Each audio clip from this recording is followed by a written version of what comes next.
Hello and welcome to Steve's Backyard Bonsai. You're looking at the tops of some Chinese elm trees, one not quite as healthy as the others. And these trees are flanking a walkway in the central park of my mind.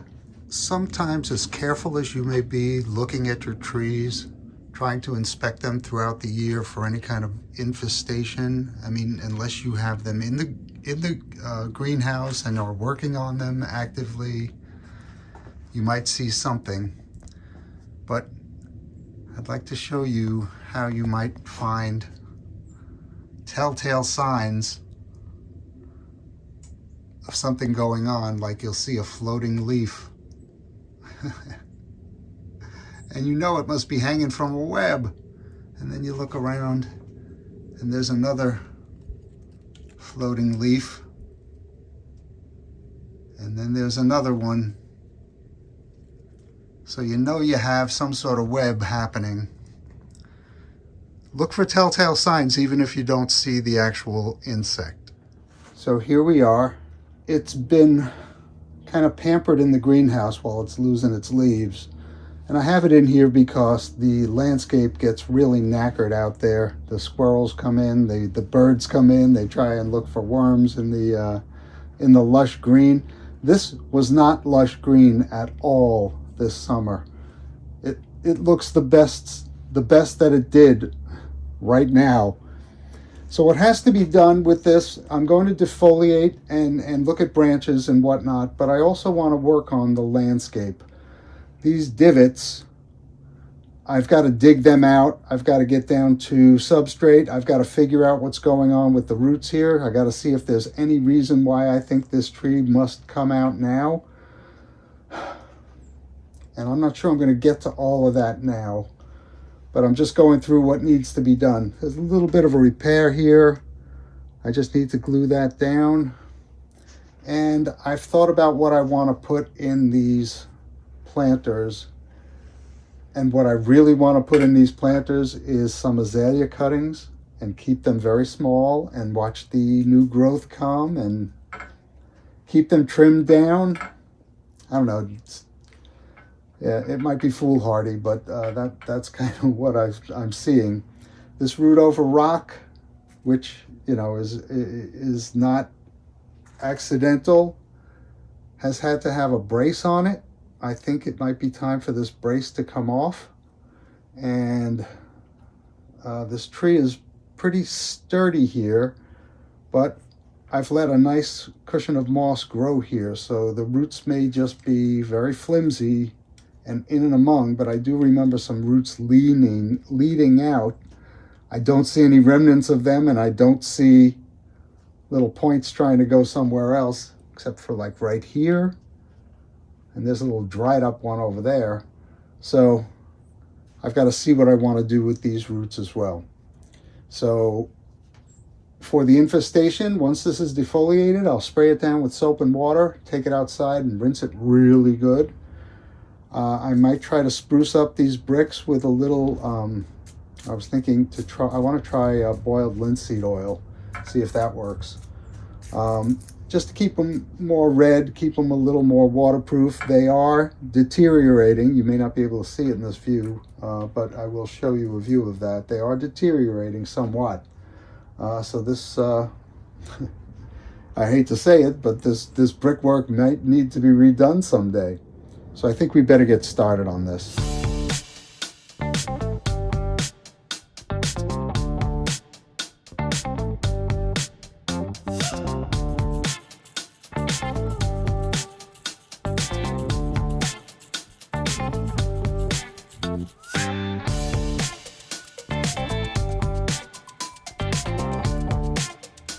As you can see, I have a lot of leaves to pick up.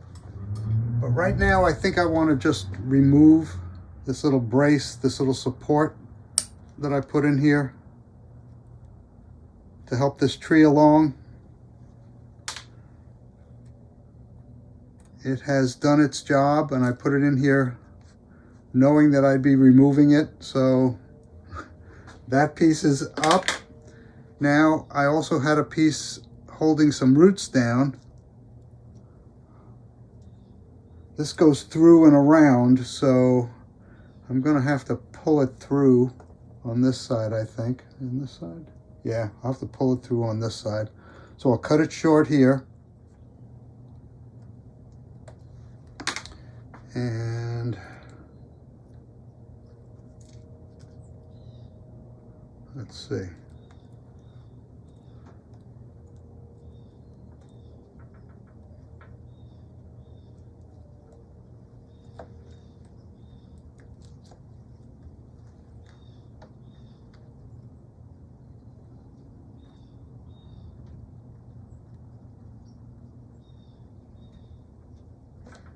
Okay, that is removed. That tree feels very steady.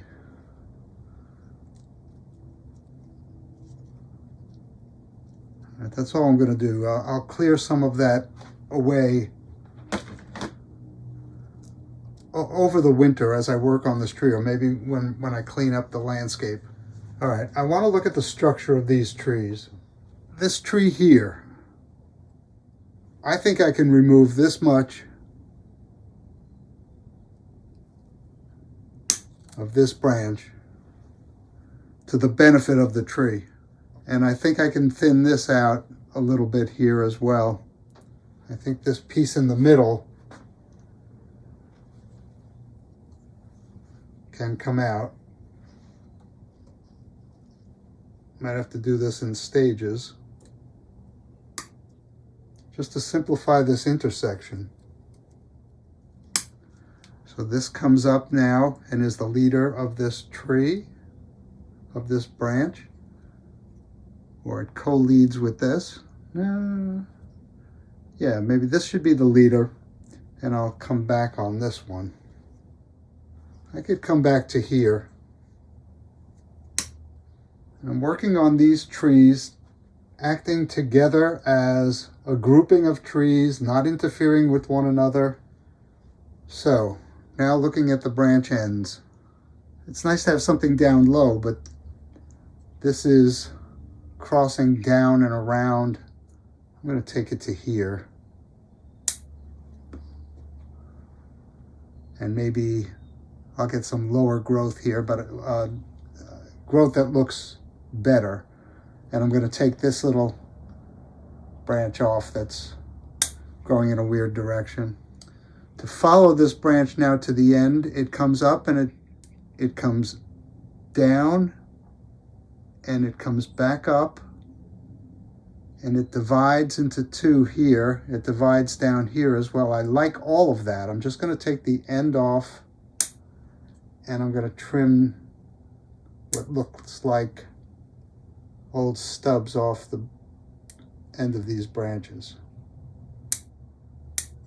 I must have trimmed this a number of times because there are a number of pruning stubs. This is real nice, but I think I have to cut this one down to here. What might interfere with another tree? That doesn't happen until up here. Oh, and I did see a little caterpillar on this tree. And when I disturbed it, it lowered itself with a little web.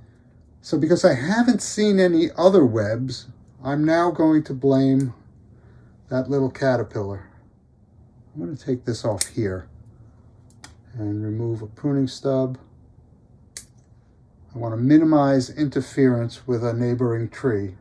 And I want to do that all over this planting. How would this look? I got reverse taper here, but I tried to resolve it by removing a branch. Now it looks as though I need to carve that down a little bit in order for it to look better. And I hope in the process I don't harm anything. I'm going to clean this one up as well. Okay, that doesn't bother me anymore. I think I want to shorten this and take the top off of this. Some pruning stubs. I'm going to shorten this. Shorten this. I need to simplify this a little bit. This branch comes over this one, so I'm going to shorten this branch to to where it divides.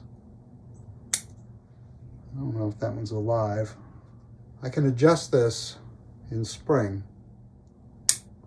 But right now my focus is to tell the tree not to waste any energy on unwanted branches. I see buds, so I'm going to cut this back further. And I'm going to cut this piece off that grows up. So I might as well cut that whole section off. This grows right over that. I need to shorten this or eliminate it. I think I need to lighten the top of this tree. I'm going to eliminate it. Put some rubber cement, and people are questioning my use of rubber cement and Nigel's use of rubber cement. All I gotta say is this is an evolving hobby. And if there's a product out there that works better than some other product, you really don't have to stand on ceremony and tradition. There's a lot happening with this hobby, and this might work nicely. All right, I gotta take care of this guy right here. All right, so that's got that tree pruned up. Maybe I want to fix that a little bit. And then I'll do the rest of the tree in time lapse. And that's even better. Okay, the rest of the trees, rather, in time lapse. Does that look a little heavy for the top of this tree?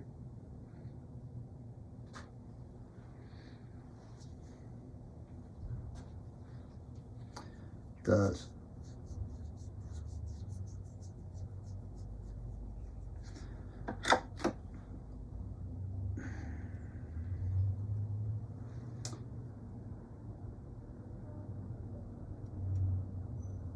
Just going to shorten it a little bit and try to get some finer branching there.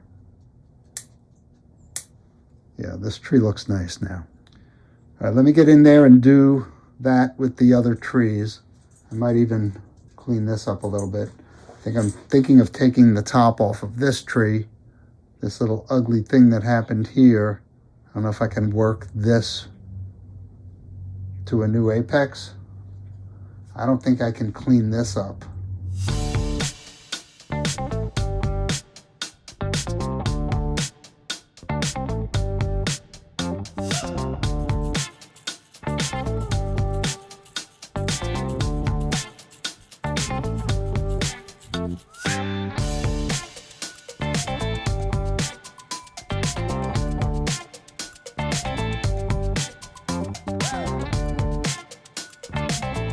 I'm going to have to continue this on another session, but I've got this tree pruned up.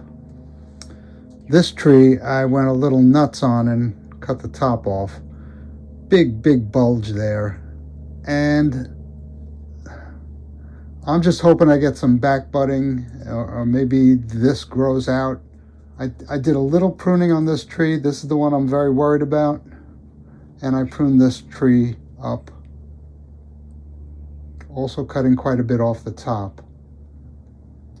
Might even go further. So I've got basically this whole side of 1, 2, 3, 4 more trees to go.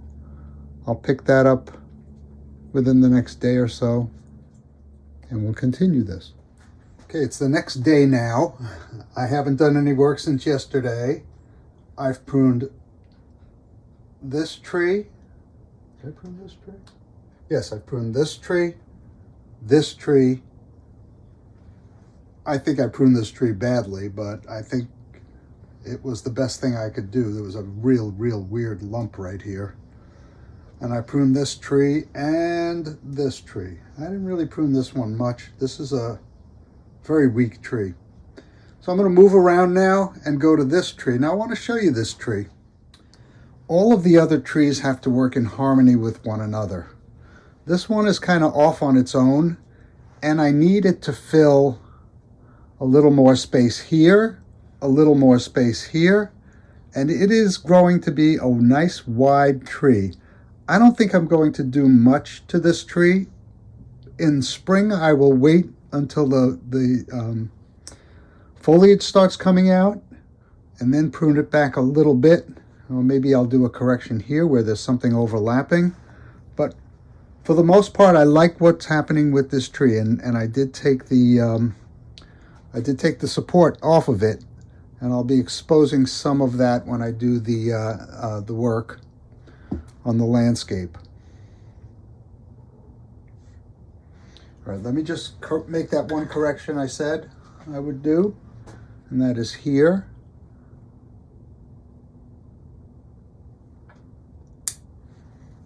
And that's all I'm going to do to this tree for right now. All right, let me move on to this biggest tree in the forest, in the park, in this section of Central Park. The Central Park in my mind. And I'll go back into time lapse for this. I think you understand the selections I'm trying to make. I want to correct anything that's growing a little bit too large in the area there where it is, or just needs to be scaled back a little bit.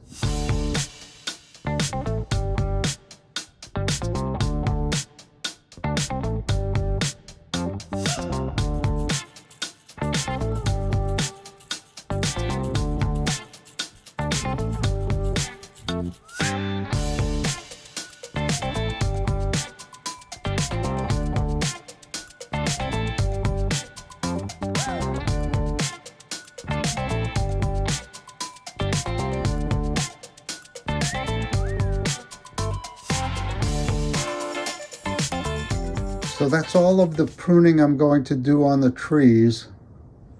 There is a bit of a dip here. If you look at it from this side, we'll just see how this fills in. I would like this to be as high as this tree goes. Next. And then this to fall in line with this tree, but it doesn't look like I'm going to get that now.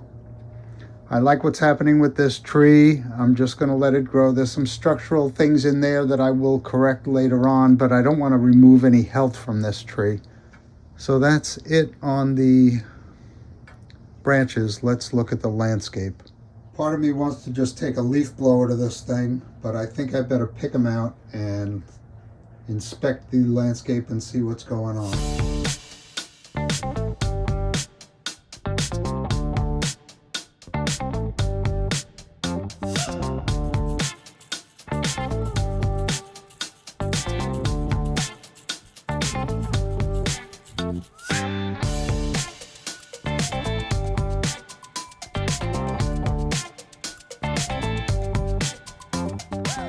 Two of the benches have fallen off.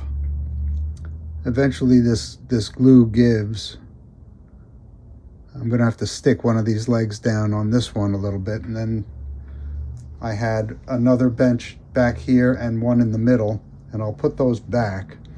I washed the walkway with a toothbrush and a little bit of soap and water. I am going to put some boiled linseed oil on it. I tried it over here. You can't really see it. Let's see.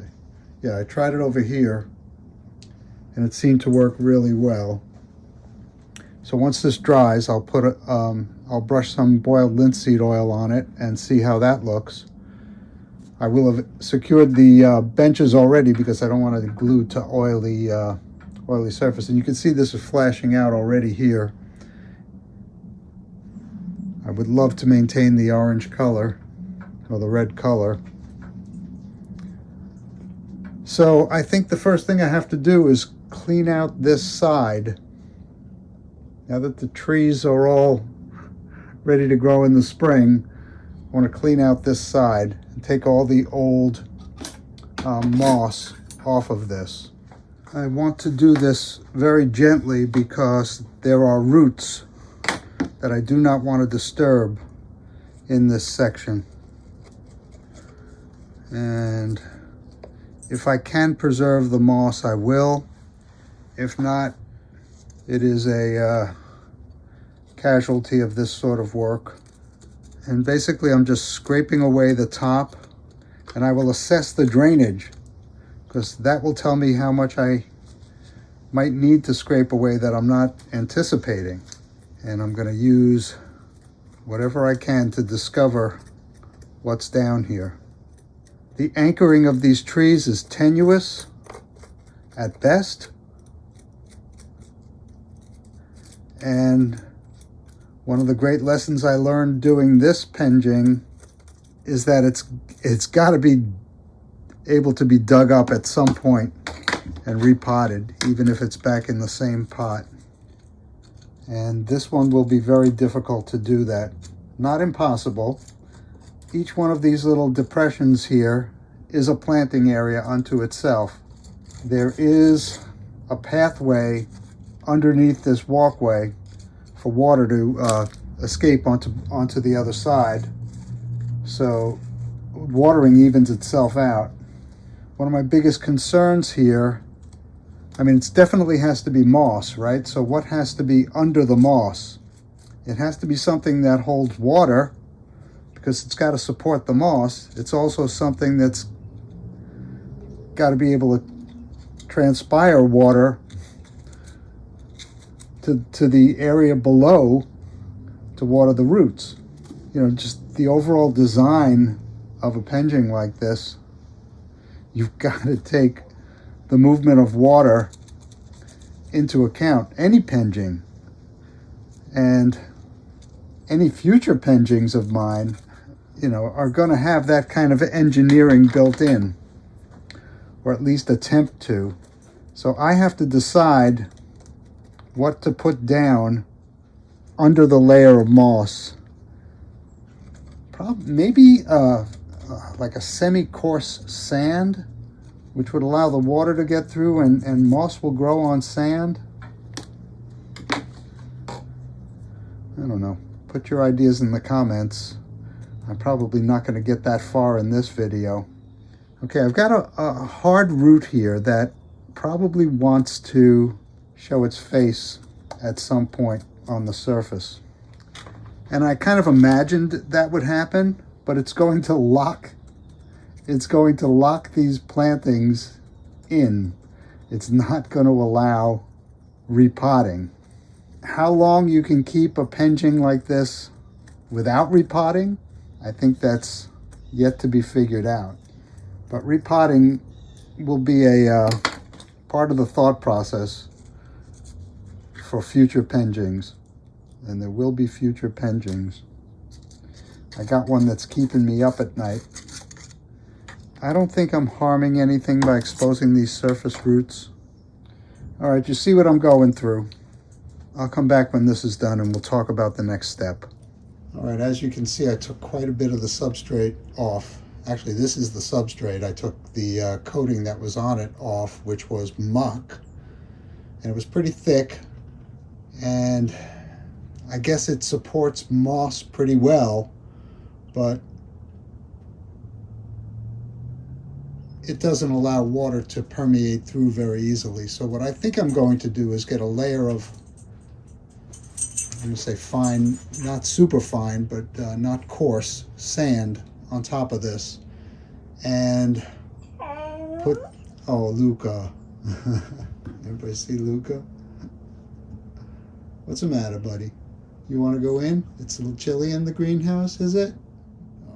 Anyway, I'm going to get a layer of sand, I think, on top of this, which would support the moss growth. And I want to show you this. When I planted this, I said I would get a root over rock thing going, and all that was happening was this had this step in it. So I put it over this rock, and this new root growth looks pretty good, I think. I might end up taking this piece off. It's kind of high, but the tree is pretty well steady on the rock. There isn't much gripping it up there, but then again, I haven't really looked. I'll end up covering this a little bit more with something just to keep it moist. so it doesn't dry out. But this could turn into a pretty nice root over rock feature, something you see very, very often in Central Park. All right, that's going to be it for today. I hope you enjoyed this. I'll come back when I'm going to be doing the rest of the landscape, covering it with sand and redoing the moss, and hopefully the moss will have a nice growing season next year and it will look a lot nicer than it did this year. So thank you for keeping me company in my backyard, and thanks for taking a stroll through Central Park with me. It's always a pleasure.